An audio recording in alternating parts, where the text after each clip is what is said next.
Isis with Sistah Scifi, and this is Sistah Scifi Wind on Wednesday, where we make hard to make Wednesday your new favorite day of the week. So today we have Susana M. Morris, author of Positive Obsession, The Life and Times of Octavia E. Butler. My co-host today will be Kendra R. Parker, who is the author of Understanding Octavia E. Butler. This is take two for those of y'all out there in cyberspace. And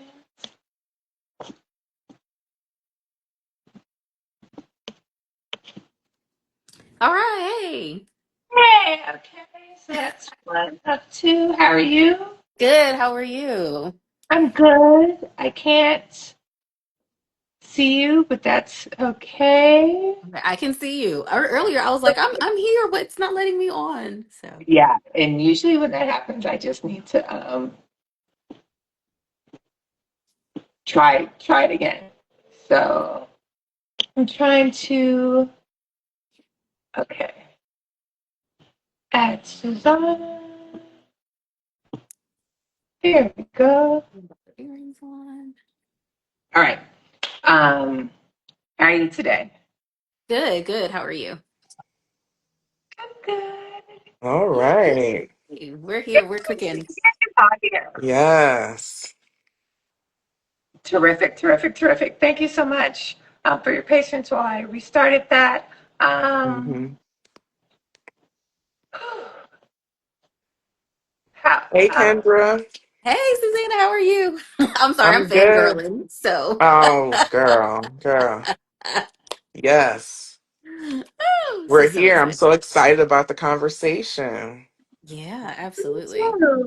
Susanna, how are you doing? I asked Kendra how she's doing. How are you doing? I'm doing Okay. well. I actually just came from a dinner that one of my very good friends cooked for me, which was really nice. And Nice. her son and I just did a TikTok promoting the book. So they're going to post that. And I'd never done a TikTok before. So it's very stiff over here. I try to take direction, but I'm not an actor. I'm Me sure neither. it's amazing. I will look for that TikTok. Hmm So we can repost it on Sister Sci-Fi. I saw your conversation with Alexis Pauline Gumbs. So that looked fascinating. So I'm excited for all the content and for us to dive deep into everything Octavia Butler for the next hour. I just want to call out I'm good and I'm fine. I tested positive for COVID, which means physically I'm okay. But if you're like, she seems slower than you normal, we're going to blame it on COVID for right now. Okay. Yeah. Well, I'm sending you healing vibes Yeah, because absolutely. it's That's still fine. out there and we're running, and I know how much work you do. Yeah. You're so busy. So I hope that you can take some time for yourself to just Thank you. recover. Relax. Yeah. We'll take time out. After tomorrow, I'll be shipping out all the pre-orders. We had nearly 100, so that was really exciting. So That's thank you for the sign up. wonderful. Thank you for doing this pre-order campaign. I so appreciate it. And I've been shouting you out. I always shout you out, but shouting you out all the while, everywhere I go. Yeah, it's not every year we get Octavia Butler biographies coming out Right? at the We hit same him with time. the 1-2 punch, Kendra. Like Boop, boom, boop, boom, boom, boom, boom. boop. And Yeah, I found but out there no, was another book that came out. It's called H is for Horse. I yeah, think it's like young adult. I was like, oh, came out in May. Mm-hmm. yeah. So Mm-hmm. it's not young adult per se, but it does focus on Octavia Butler's Hmm. childhood as There we opposed to her go. whole life. Yeah, I met Mm-hmm. because I also thought the same thing. I was like, it's a kids book, no, because I was like, there's a kids book coming out next year. But yeah, I met the author this weekend at Worldcon. But yes, so there's these two biographies. Babies and boys, middle grade, and then next year there'll be a kids book. But let's focus on positive Positive obsession, which session. finally came out today. Yes. Um, and just before, oh yes, before we do anything else, let's take the moment to introduce ourselves so we can pause and do self introductions. And Susanna, we'll start with you. Hey everybody, I'm Susanna Morris. I am an associate professor of literature, media, and communication at Georgia Tech. I'm a Black feminist, Afrofuturist, queer daughter of Caribbean immigrants, and my book, Positive Obsession, came out yesterday, and it's a cultural biography of Octavia E. Butler. Yeah. Kendra? Hi, y'all. I'm Kendra R. Parker. I was here in May. I'm an associate professor at Georgia Southern, so we're not too far from each other.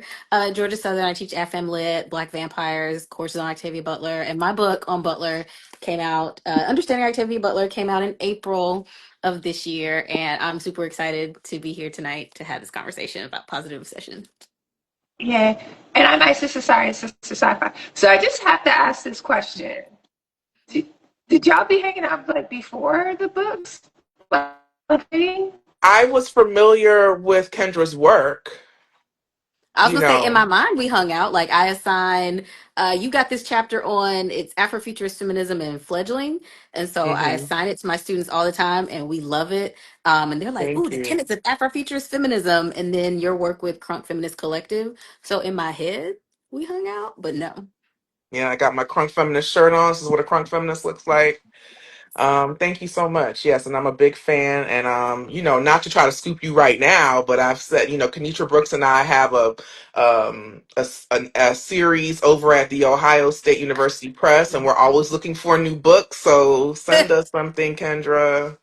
Maybe not right now, but yes, that series is I so know you just good. wrote something. It's the worst. People are Yeah, like, "What's the next thing?" It's like, but when you've rested and you're thinking you have yeah. another speculative project. It's called New Suns, Yes, right? because I think what Jerry Rafiki Jenkins has two books that have come out of He that series does. already. Yep. He was like Yeah. one of our first authors. So, and he's our first author to publish two books. So it's New Sons. And we look at, race, gender, sexuality, and the speculative. So scholarly It's works. I am ready. Yes. All right. Holler at me anytime. Yes. I'm so happy I asked that question because it was not on the list. So yeah. Kendra, you have the questions up? Yes. Okay. So we can totally go off script. The questions are a guideline just in case we're like, oh, I need a question. So obviously, congratulations on publishing Positive Obsession. I absolutely loved Thank it. you. You talk about this in the beginning of the book, but for those us who have not read the book, or for those who are watching who have not read the book, what drew you to the life of Octavia Butler's Hmm. in particular, and how did you both approach balancing biography and cultural analysis in your book? Yeah. So again, thank you for having me. I first encountered Butler when I was in high school in the 90s. I went to my one of my local libraries. This is what I used to do every weekend because I did not have that much of a social life. So I went to the library a lot. It worked out for me. And so I would read a lot of science fiction and fantasy. And one day I got to the Lauderdale Lakes Library, shout out Broward County, Florida, and I saw a Parable of the Sower just on display, and it was this photo of a black woman, and I thought, I ain't never seen nothing like this before. In this section, I'm seeing orcs and elves and fairies and time travel and aliens, but I didn't really read about black people in the science fiction and fantasy that I was consuming, and I wasn't really reading much black literature in general in school. Because I was a voracious reader, I did read stuff on my own, but in school we read two books by black people: the autobiography of Miss Jane Pittman and Their Eyes Were Watching God. I graduated from high school in 1998, not 1898, 1998. Okay. I don't think I read a black book in high school, period. Okay. And that was And I required. Right. And I know that our experiences are not uncommon. So it was really mind blowing to see her work. And when I read the back of it, it's like, oh, it's about this teenage girl. I was a teenage girl. I just, so much connected. So from that then on, I was a fan. And then, over the years, just like Kendra, I've taught courses on Butler. I incorporate a lot of her work in my classes. I tend to teach a lot of, science fiction and especially at Georgia Tech, where I have wonderful science fiction colleagues. It's one of the few places where there's several of us, right, doing the work, which is awesome. And so I remember, sometimes students would be like, well, can you tell us more about her life? Or, and I would get my hands on all the interviews and so on, but Butler was a pretty private person. And so I was really interested in, like, how did she do this? This is not a biography where tea is getting spilled. That's not really what's happening. She, for one, didn't really live that kind of life. You know what I mean? It's not super scandalous. This is a person who lived a life of the mind, right? Yeah.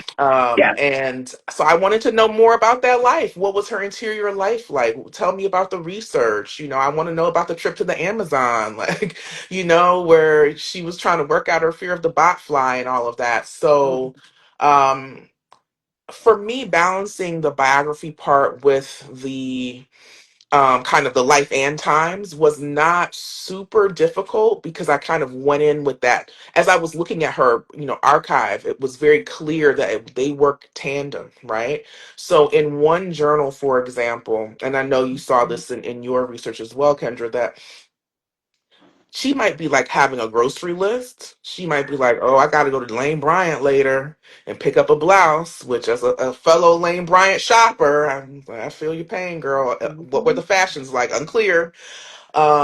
She might write a note about a frustrating experience she had at the bank. And then she might on the next page write 3 or 4 pages analyzing a news clip that she saw earlier that day.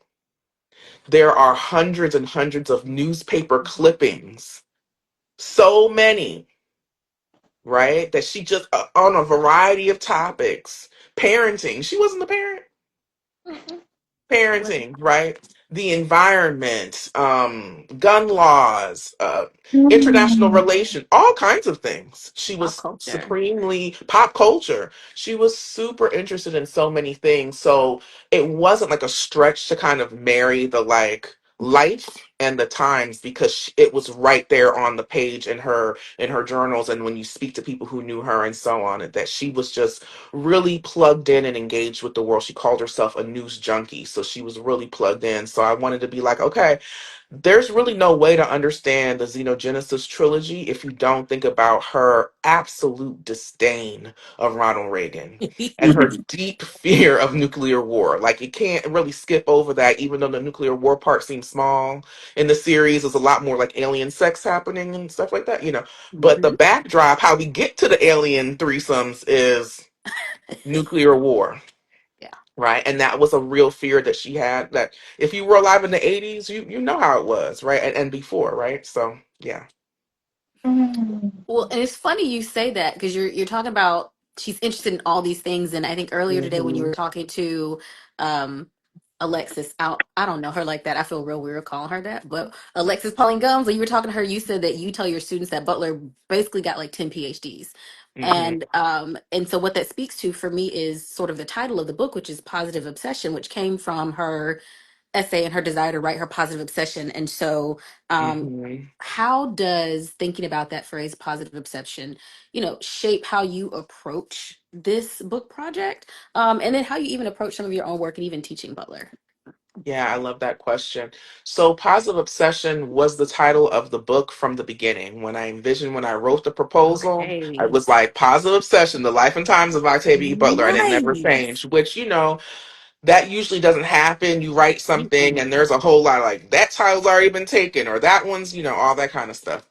And I just knew I wanted to write about this person who in some ways was an autodidact, certainly a polymath, right? Mhm. And her driving force throughout her life, despite poverty, all types of systemic obstacles that were in her way. Because this is not a pull yourself up by the bootstraps kind of story, right? Mhm. I wish that Octavia was still here, you Yeah. know and there were many things that she experienced that helped to shorten her life, right? Too much backbreaking work, not enough access to health care, doctors not listening to her when she said, I don't feel well, and now you're prescribing a pill to fight the symptom that another pill made, right? That's supposed to cure a thing it's not curing, right? So, Mhm.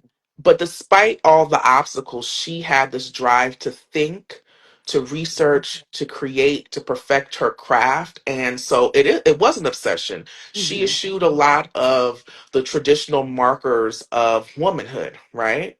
So she's born in 1947. The idea is, you grow up, get an education, high school diploma and so on. Mm-hmm. You learn how to, some sort of trade, right? A pink collar job was what was going to be exciting during that time. Right, so 1960s, and Black folk are being in the workplace in a different kind of way than we had been, in larger numbers, right? So go get a nice secretarial job or become a teacher or a nurse. And she's like, actually, I'm not going to do any of those things. Like, I am going to teach for sure. She taught Right. many people, but not in a traditional way, right?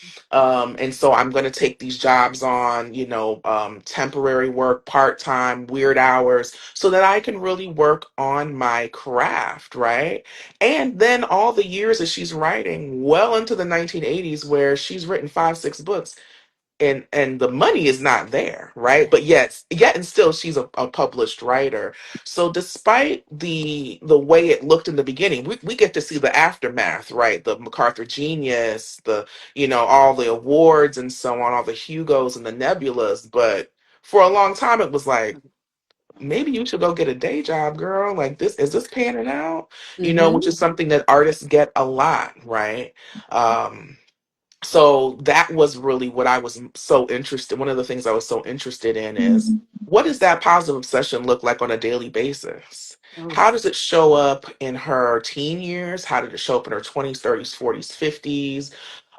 How did it show up once she was Octavia E. Butler, this, science fiction maven, right? Who, I write about a moment that she has, I think, in the chapter 6, maybe on fledgling, where at this point she's won all the accolades, the honorary degrees, and all that kind of stuff. And she's on a plane riding back home to Seattle from, I think, Charlotte, for after she was, honored.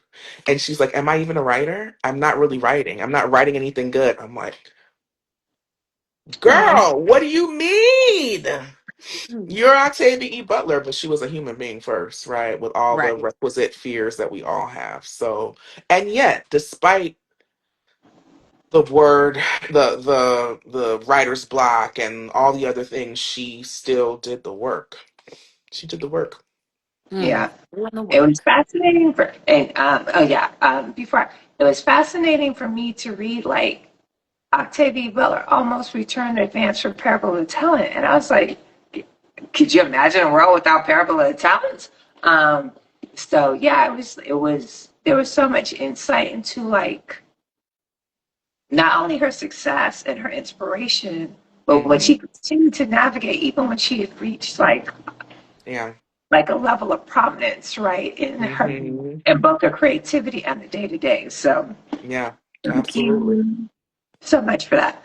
I'm gonna I'll pause. Susanna, do you want to read an excerpt? I can. Yes. Um, Okay.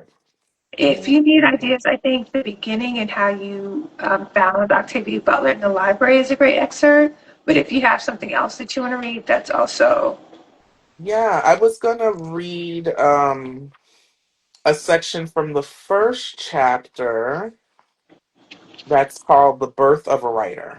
Ooh. And I'll read a couple paragraphs from there. Sound good? yes, Mm-hmm. Okay. It was Octavia Margaret, it's Octavia Butler's mother. She was a junior, right? It was Octavia Margaret who gave her daughter the spark to even consider a writing career. She saw her quiet, bookish 10-year-old daughter writing, saw the delight on her face as she created, and asked her what she was doing. Estelle, which is what she was called at home among her people, replied that she was writing a story. Her mother remarked almost offhandedly, well, maybe you'll be a writer. That small word of encouragement set Estelle on a path that would change her life. Later, she recalled, quote, at that point, I had not realized that there were such things as writers, and it had not occurred to me how books and stories got written somehow. And in that little sentence, I mean, it was like the cartoon where the light goes on over the guy's head.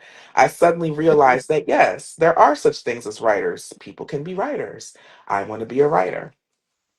Estelle had been scribbling down stories almost as early as she could write, but her destiny to become a science fiction writer was cemented on a seemingly ordinary day in Southern California.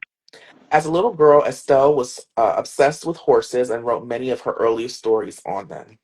On that day, she was writing another story about horses in her big pink notebook when she decided to turn on the television as she wrote.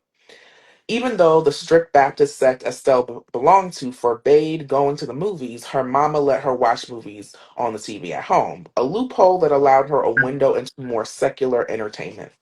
There were only a few channels, so there weren't a lot of options. 12-year-old Estelle sat down in front of her family's black and white television and saw that Devil Girl from Mars was on again. She had watched it at least 4 times already, and honestly, the movie was pretty terrible. More suited to be background noise than anything else. Estelle was a fan of more sophisticated shows like The Twilight Zone, not this B movie selection. The costumes were as threadbare as the plot, and the acting was a complete mess. Yet for some reason, this time, Estelle could not tear her eyes away from the movie. In the film, Earth's rocky next door neighbor is in a bit of a crisis. After a little literal battle of the sexes, Martian men are dying out, leaving the domineering and oversexed Martian women in a terrible state. They send one particularly bold Martian woman, the titular Devil Girl, down to Earth and beam up some Earthmen to satisfy their carnal and reproductive needs. Although the Martian envoy has superior technology, in the end, the human men outsmart the alien invader and save the Earth from sexual slavery. Estelle cringed at the maudlin romances. How are they already in love? They just met. And groaned at the raggedy special effects. The villain had a robot assistant that was clearly just a man in a suit. Plus, it was so obvious that the ray gun the Martian used did not destroy an actual truck, but just a miniature toy truck. Estelle rolled her eyes and thought, geez, I can write a better story than that. Then she thought, geez, anybody can write a better story than that. And somebody got paid for writing that awful story. This last fact inspired her enough to turn off the television and start writing science fiction in earnest. The story she began when she was 12 years old was the beginning of her critically acclaimed Patternist series. A science fiction writer was born. Yay! I have to say, I'm so jealous because my pre-order hasn't arrived yet. It won't be here till Friday. And I go and my mail carrier every day, he was like, "It's not here. Please stop." I was just, "Oh, okay." It's on the way. It's on the way. But I did have an advanced reader copy, and it was talking about this persistence and this desire, this encouragement. And um, I started reading and I was getting emotional reading it. I was like, I'll just read it when the book officially gets here. And so I was curious. I'm going off script here, Isis, sorry.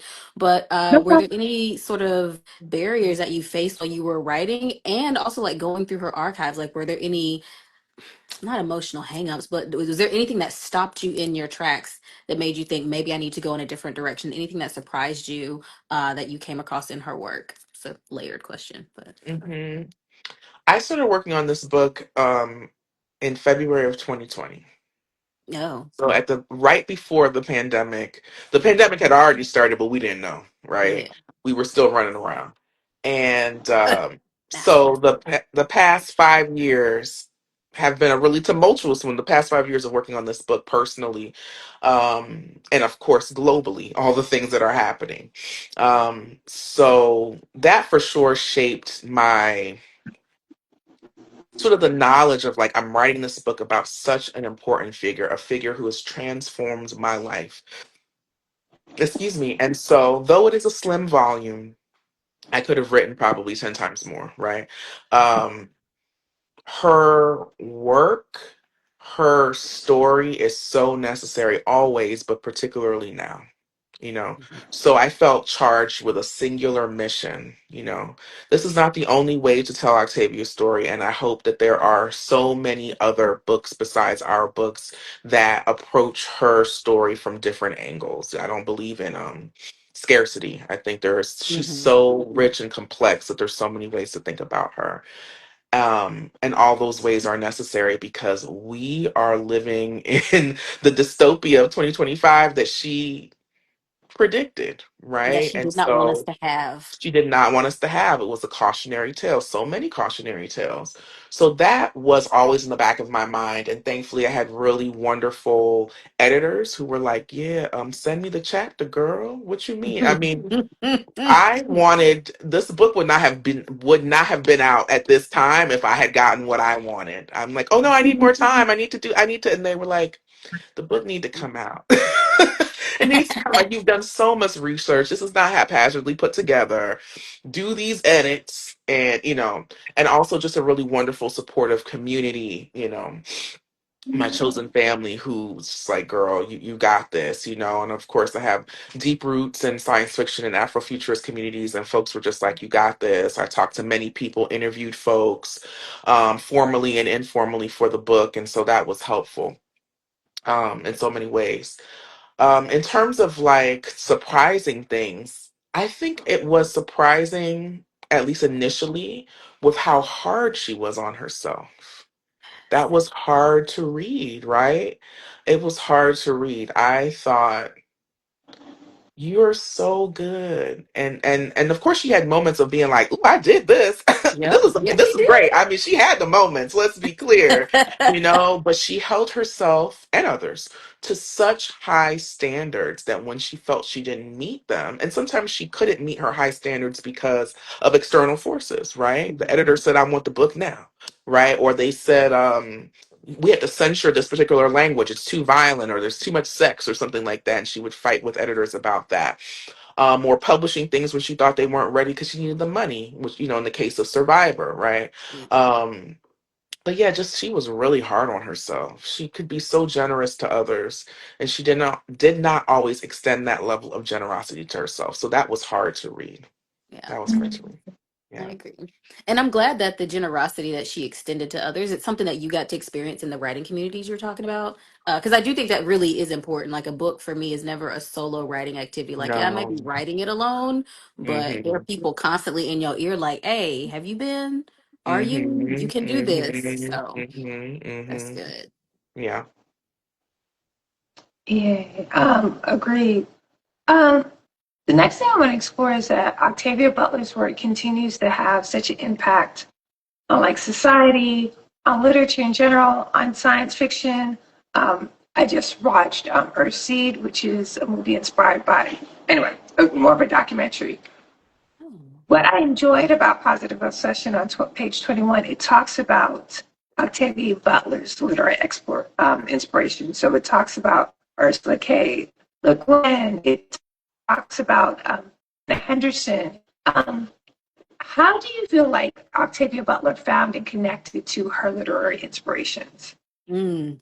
Yeah. She had a variety of them. She spent a good chunk of her childhood, as sort of as happening on that page, around those pages in chapter one, in the Peter Pan room of the Pasadena, her local Pasadena library, until she was about 12 or 13, when she could go into the adult section. Um, and so she read a lot of books that were made into movies, because she was not allowed to go to the movies, right? So she took inspiration from all those early, like Disney movies and so on, like the original versions of the fairy tales. She read a lot of hard-boiled science fiction, all the golden age stuff. She read all of that. Her mother, who was a domestic, when she would clean people's homes, sometimes they would gift her books, right? So at home, she had all kinds of books, including James Baldwin and other Black writers. She was not being taught that at school because we already know, right?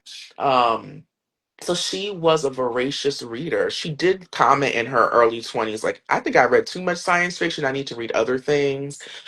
If you want to write science fiction or fantasy, you have to read widely, right? Not just the one genre and so on. So um, I see her, being inspired by, particularly, I mean, and on page 21, I'm talking about Zena Henderson, who wrote these series of novels about psychics, right? And she was like very interested in that. And she tells these funny stories about like getting cheap copies, used copies, and just like trying to foist them on her friends at school and church and stuff. Like, you want to read this? I want to talk to somebody about it. We've all had that experience where you read something really good and you just like, I just need you to read this so we can have a conversation.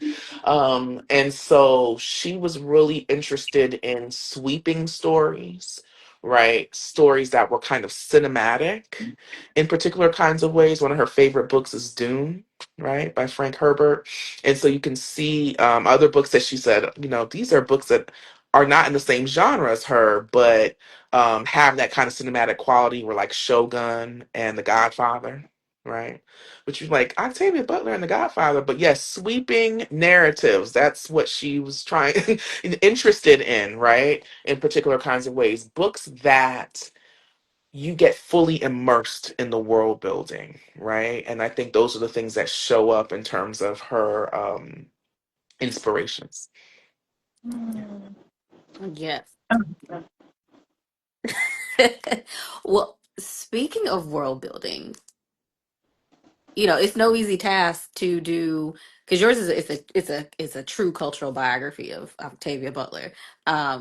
And so um how do you think you brought out her voice in a way that speaks to readers today, right? Given that she was very into storytelling, very into world building, you know, how did you do that? Did you feel like you had to be as good of a storyteller as she was in order to tell her story? Ooh, Oops. ooh, let me tell you something. I came in disabused. I was like, I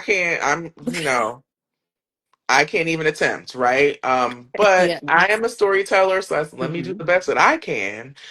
And that's why there are moments of my own story kind of looped in. They're not in every chapter, but I tell, some personal narratives about my childhood, about being a Butler scholar and in the South, in the deep South, Mhm. in a college town, in a previous life. Mhm.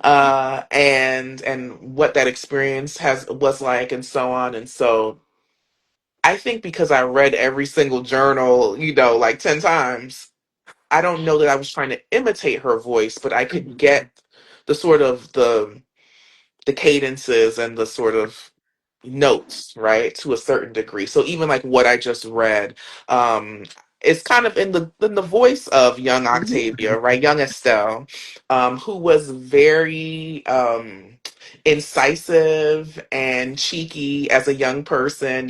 There's a moment that I include in the book where she's talking about reading, I think, Great Expectations, and she's bored to tears, and it just put me in mind of a typical teenager, even though by then she was like, I'm writing, I'm a writer. It wasn't that she just hated to read and she just hated all books. It was that she thought it was boring. And she wrote in her diary, like, I hope when people read my books that they're not bored like this, which I thought was such a catty teenage thing to say, or writing like, oh, my aunt got me this green and white dress. I'm gonna wear it to Easter, blah, blah, blah. Like this person I think is cute. Like just all the cadences of her voice from childhood to adulthood. And she had such an evolution as a person. So I did try to incorporate that without being heavy handed. I would not even attempt to be Octavia E. Butler. It's not possible. She's one of one. But yes, I feel like I got close to her voice by being in her archive. Yeah. And I'd say so too. Like I said, I did read parts of the introduction, and I love that you did tell your own personal narrative alongside with it. So yeah, absolutely. And Book Bubble says, yes, because it was definitely it being positive obsession. The life and times of Octavia Butler was giving storyteller. Thank you, And Book to them, Bubble. Thank you. And I she was said only because beat no, I'm that. sorry. You said you were from Broward County, right? Hmm. So Books and Bubbles is a friend of mine. She's from Fort Lauderdale. So when you said it, that's why I was like, oh shoot. Hey, hey, Broward County, we out here. Yes, yes. I I love spent most that. of my time in Lauderhill. Lauderhill. That's where she Yes. at. I mean, Yes. Yes. I went to Boyd Anderson High School in Lauderdale Lakes. Yes. isn't that Hmm. where her? Isn't that where your husband went to school, girl? I don't know. I'm up here talking to her because I Let's think. find out. 954. Let's find See, out because maybe he was a classmate. I'm just like, I know they went to rival high schools, but I don't remember which one. Yeah, Ely, Oh, Dillard. Book and Bubble says, yep. So I think that's yeah. there's a bit of a delay. So I think that's the Mm-hmm. high school. Like, you and her husband went to the same high school. So, like a small world. Mm-hmm. Well, look at that. Sorry. Um, I'm also gonna change this next question. So you mentioned that Octavia Butler was a fan of movies and shows such as The Godfather and Shogun.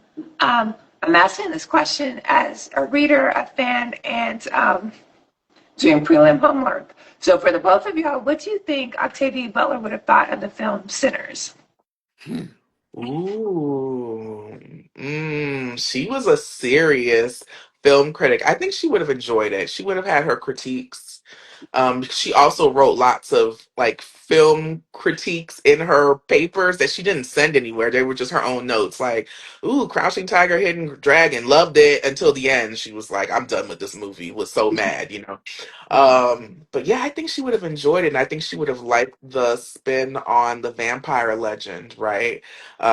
In particular kinds of ways. I think about spoiler alert. I mean, I won't get into all of it, but the moment in Sinners where our Irish vampire, our protagonist is trying to pray him away, and he starts doing the Lord's Prayer, and then the vampire joins him. As somebody who was raised in the church, I was like, I, right there. He's like, oh no, I'm familiar with that baby, and I can walk inside the church. That's cute That's though. not. That's cute. I also went to the catechism and the Sunday school, so I know, so there is a commentary there on religion, right? Which is different from spirituality, right? And Octavia had her critiques of religion and was particularly worried about the rise of Christian nationalism, right? So I think she would have had some interesting things to say. What do you think, Kendra? Oh, absolutely. Between that, I think she would have loved Annie's character. Like Annie and Yes. Anyanwu are together in Yes. sync. I think she would have loved to see somebody who looked like herself on screen in a role being Yes. sexually desired in Annie. Yes. So, like, I think. She said, your body has not forgotten me. I looked at my partner like, okay. I said, "Oh," and then I said, "Oh, y'all freaky early in the movie. Just Ooh, grab that early in grab the on him, movie, I girl." thought, I mean, love I it. said, "Oh, but I think that that part she really would have liked because I mean, she didn't think she was desirable or pretty, and then she would constantly pick at herself and the things that she could do to, and so I think seeing Woomy on screen, she would have been Yeah. like, yeah, Yeah. yeah, Yeah. I think that healed a lot of people. In that moment, too, I was like, I mean, Whew. that lady is fine. She is so yeah, no and doubt. people were Not just to objectify, but like, and then the whole discourse, I think Octavia probably would have had something to say about the discourse that was happening online where folks were like, oh, I thought that was his mother. When I and first I saw her, I thought that was his mother. They the same And I age. didn't know that. One of my students, she was like, "Did you hear about that?" And I was like, "Who thought that was his mama?" I said nothing about her gay mama, and so she was like, "Some people," and I think I Right. So, and I think that's a really powerful discussion to have because she did not, obviously, she's not old enough to be Michael B. Jordan's mom, right? But if you're not cognizant, there are a lot of signals that this character should be the mammy character, Right. right? yeah, And Right. I love how Ryan Coogler like takes like signals that's like, oh, this person is a mammy character. She's supposed to be the caretaker, and totally twist that on its head. Mm-hmm. So I all of think it. Mm-hmm. that's why people are like, oh, she everybody mama. Of course she's the main character mama. It's like, no, Mm-hmm. she's Mm-hmm. No. not. No, she Not was at all. one person's mama and she's grieving that loss. And she's also Hmm. this person's partner. And she's a practitioner that people trust in the community and all these things. And she's fine as, all those things. And, so many of Octavia's characters are tall, dark skinned, somewhat androgynous, a little Octavia esque, Hmm. And I love that. And when I'm teaching, my books, teaching her books, so many students are like, wow, this character, like, I'm imagining her in my mind and she like looks like me or she looks like somebody I know. And I'm like, Yeah, yeah, yeah, yeah. And this person is a badass and complicated, and all those things. So yeah, I think she would have had a lot to say about Sinners. so much. Yeah, yeah. And Yeah. so many of the sort of the rise of science fiction and speculative film, so on. I think she would have a lot to say about. And if you allow me, I will do a shameless plug. If you like this conversation about Octavia Butler would have thought of Sinners, we are working our article for the Sinners Reader. Um, FYI, okay, that plug is complete. Can't you? Thank you for saying yes to that, and it'll be a great article. Uh, Kendra, is your question. Yes. Let's see. Well, since we're talking about religion, Butler often in spirituality, Butler often said God is change. And so in Hmm. that same vein, how are you seeing this idea of God is change reflected in her life and legacy? Oh yeah. Well, the idea that you can be shaped by change or you can shape change, right? And I have actually the candle lit here. Oh. So be it, Oh. see to it, right? And that's one of the phrases that she would write in her journals, right, in her commonplace books to encourage herself, right? So I have a vision, and I'm going to make it plain, right? Mhm. So be it, see to it. It's not like I'm just saying I want to do something, then I'm going to put in some work towards that goal, right? And she had very lofty goals. It was like New York Times bestseller, $100 million in the bank. I mean, the money stuff was Lofty. in all the time. Even after the MacArthur Genius, she was like, I need coin, right? After having been without for so long, right? So it totally made sense. And so that idea of change, that you, even if you are a person without resources or limited resources, you are someone who is being impeded by all of these large obstacles, you still have agency, right? You can still shift things in small and large ways, particularly through your relationships and your interdependence with other people in your community. Yeah. And so it's a rejection, I think, of hyper individualism. I mean, I think Wild Seed is a good example.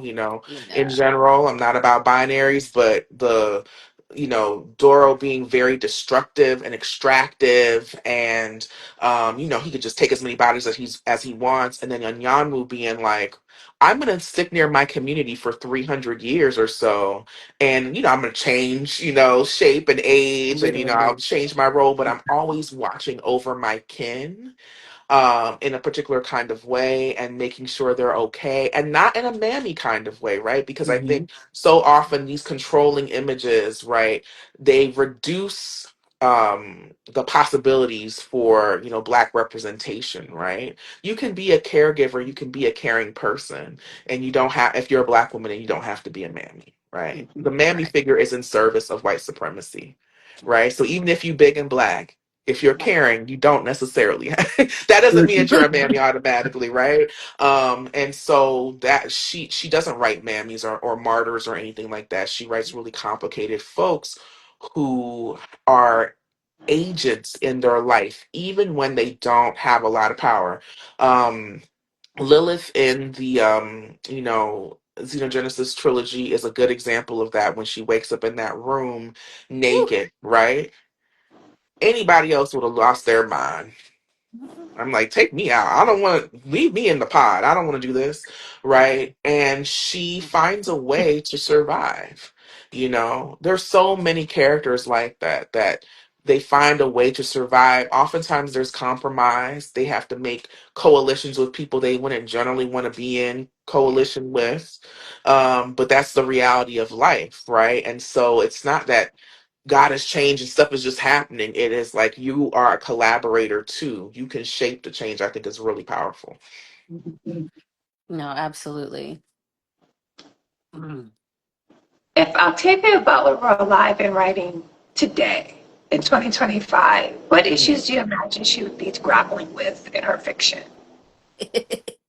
Oh God. So many things. I imagine if she were alive today, people would be knocking down her door asking her about 2024 and 2025.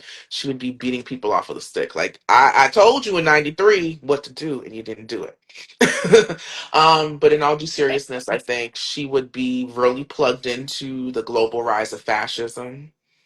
I think she would be really concerned about that. The same week where the most current war, but on Gazans would happen was launched, I was in the archive reading Octavia's words about the conflict in Palestine from the 1980s. Right? So I know she would be Woo. plugged into the genocide that's happening in Gaza, in the Congo, in Sudan. Um, she would be thinking about that. I think she would be thinking about the manosphere. that's happening on the internet, because she was plugged into what was happening pop culturally. So like Pop the Balloon and all of that. I Oh think she God. probably would have some thoughts. Somebody probably would bring it to her and be like, because I mean, one of the most interesting things that I found and wrote about was her take on Scheherazade Ali. And y'all remember in the early 90s, late 80s, where, it was like the black man's guide to the black woman. It was like sometimes you might need to slap somebody. Black women are too mouthy. And I remember being a young person like, is she serious? Like I'm from a family of mouthy women. But Octavia wrote in her notes like, she's like, is this person a shill? Are they simply a grifter that is trying to capitalize on people's things, or has this person internalized this patriarchal narrative, right? And so she was really concerned about that, Mm. how that was affecting Black folks' interactions with one another, right? Like she loved everybody, but she really loved Black people, wanted us to be well, right? So I think the way that the sort of current culture wars, gender wars, she would be really concerned about that. Even though I know we often turn to, and rightfully so, someone like a Margaret Atwood, to talk about reproductive issues, but I think she would be very concerned with the rolling back of Roe versus Wade. I think even the stuff around queer marriage, though she did not identify as queer, to be clear. I'm hearing queer, but she did not identify as queer in her lifetime. And so, but I think she'd be looking at all the rollbacks and all the sort of king-like powers that presidents have now, with great concern. The environment, I mean, I could go on. She would be climate You know, change, Like AI, so many things. AI. She would have so many thoughts, so many thoughts. Yeah. Oh, oh, mm, oh yeah. So many thoughts. So I am curious, what is, because we've asked you a whole lot of questions, but what is one thing that you wish people would ask you about Butler and or your book, that they Oh. don't often ask? The questions have been really good. I haven't gotten anything where I'm like, oh, I wish you would ask me about this, because the questions have been some of the same, but often really different depending on a person's point of view. I mean, some people want to ask craft questions about Hmm. her or about me, right? Hmm. Or they want to know more like details of her life, like it's a lot of stuff about writing here. And I'm like, that's what she did. Hmm. She did other things, but she was mostly working. She was Yeah. really positively obsessed with the Yeah. work. But yeah, I enjoy all the questions. And it's just so much of an honor for me to even be asked to speak about this, to be allowed to write this book, and for the book to have received so much love. And Sister Sci-Fi was there from the beginning. Now I'm getting Hmm. shouted out in the New York Times and the New Yorker, and I love it. Love it. But y'all were that you were shooting with me in the gym. Okay. So from the beginning, from the beginning. So yeah, all the questions are dope. And yeah. yeah. Happy to be your day one. Um, okay. Um, we have about 7 minutes left. Now we're going to do my second favorite thing in these lives. So the first favorite thing is everything we've been doing thus far, talking about positive obsession, talking about Octavia Butler, kikiing it with y'all. I definitely consider the two of y'all part of my coven. So they may be one-sided, but I consider y'all. No, The no. next thing we're going to do is this or that. So I'll give y'all two options. Y'all choose your preference. Again, it is just a question. So the option you don't choose does not disappear. It's still in existence. It's just a question. Because some people get activated by having to choose. If you're watching, you can drop your choice in the chat. And obviously, you can always pass. First, this or that. Wild seed or parable of the sower? Wild Seed. Wild seed. Ah, yes. It's like wild Wild seed. Seed's my favorite Butler novel. Hmm. Yeah.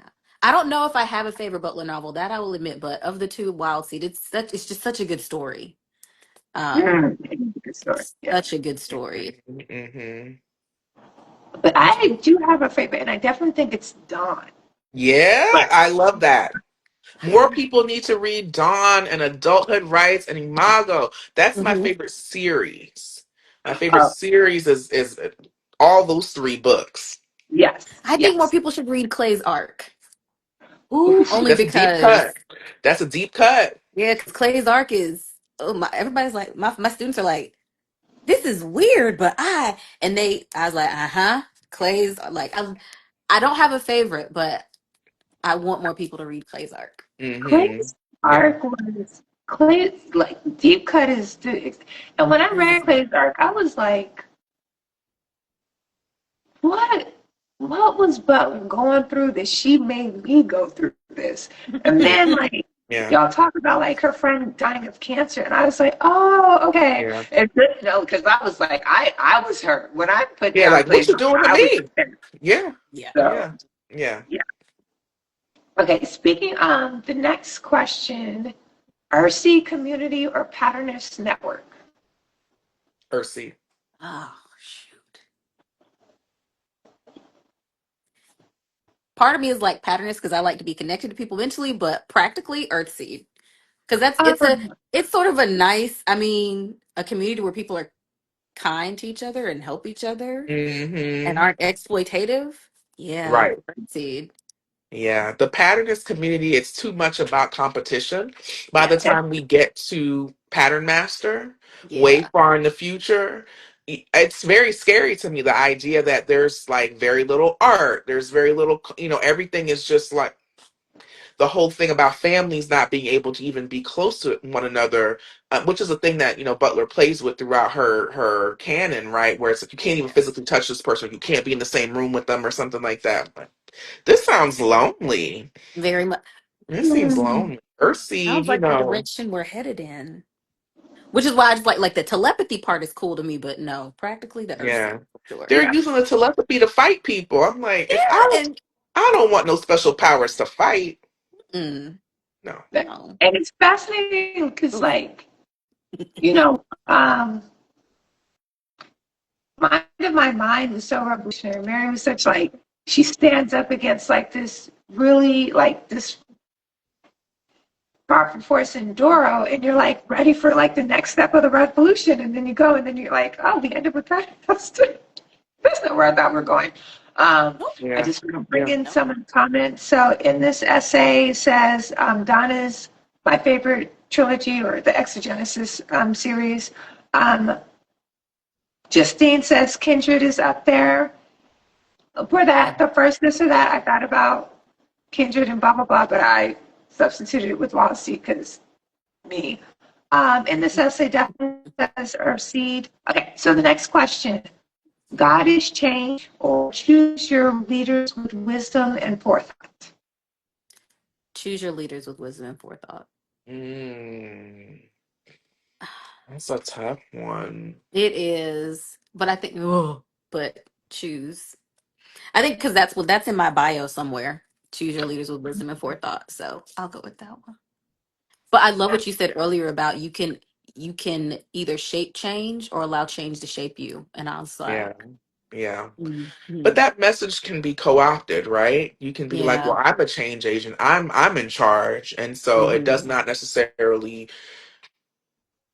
on the face of it invite a community oriented. It can, but it can yeah, also be flipped. So yeah, I feel like in general, I think for my own life, God has changed. But in this moment, I would go with choose yeah, your leaders choose. with wisdom and fortune.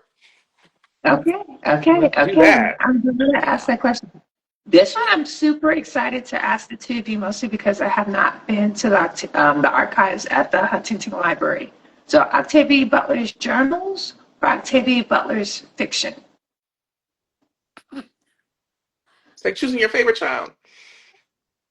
Both, I told you, right? I already said that. Like You the see, I was like option you both. don't choose does not disappear. It's still in existence. Hmm.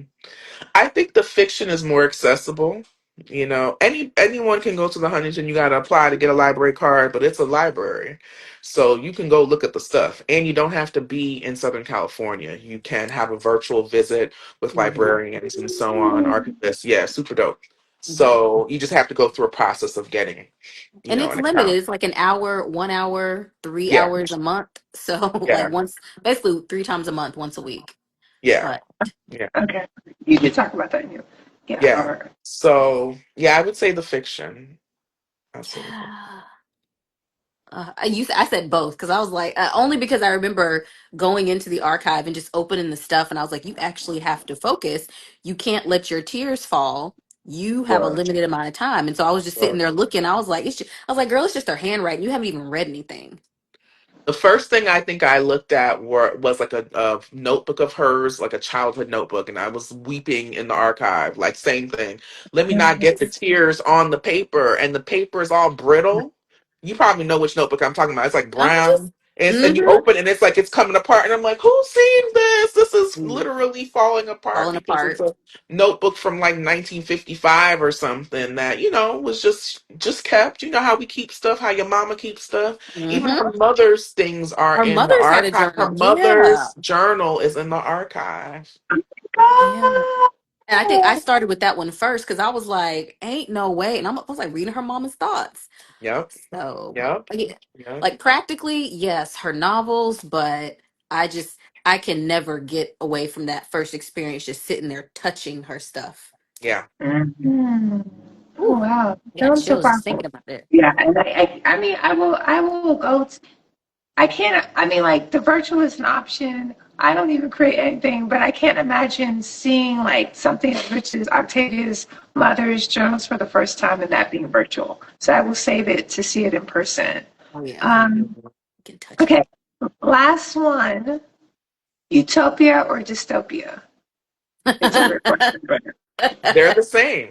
I was gonna say, Octavia would say yeah. that they're the same. Somebody's utopia, somebody else's dystopia. That's the Book of Martha right there. So, Mm-hmm. oh yes. Yeah. hmm Okay. hmm Okay. Yeah. yeah, that's what I would say. Some look like since I mentioned Atwood, Gilead is somebody's utopia, right? Where we are right now is somebody's utopia. Somebody thinks everything that how things work right now is wonderful, and why are we complaining? So it's all a matter of perspective. Right, right. No, I love that. I love that. This has been Ugh. an amazing conversation. We're at the top of the hour. Thank you. Thank you both so much for your art. Thank you both so much for this conversation. Justine says the dispossessed for sure. So agreed. Mm. Again, we're discussing positive reflection of the life of times of Octavia Butler by Susana M. Morris. My co-host is Kendra R. Oh, thank Parker, you. who's the author of Understanding Octavia E. Butler. Um, y'all are amazing. Thank you You're so much for amazing. You're listening. amazing. Thank you for having us. I really appreciate it. Of course, it's my Yeah. pleasure. Um, you'll be hearing from me soon. Um, Oh, hello say from hello. Octavia's Say hello. bookshelf. Hello. Hey. Oh, yay! Oh, and the Thank BA Cobra stand up is in the chat. Yes, BA Cobra, stand up, Jackson 98. We out here. you. Uh, well, congratulations. I know you have a tour going on, so like take Yes. care of yourself, get some rest, Yes, enjoy that's why I got it. the water going and everything. Yeah. Yes, so I'll definitely be posting things on my social media, and I hope folks are able to come out.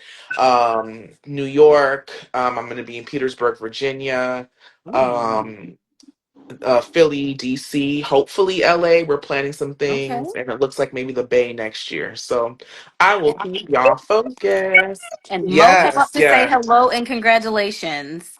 I've been waiting for Mo to come up. Oh, Hey, a beautiful void. Yes, I love it. hi, Pooh. Yeah. Yes. Right. Bye, my Good lovelies. Talk soon. night. Bye.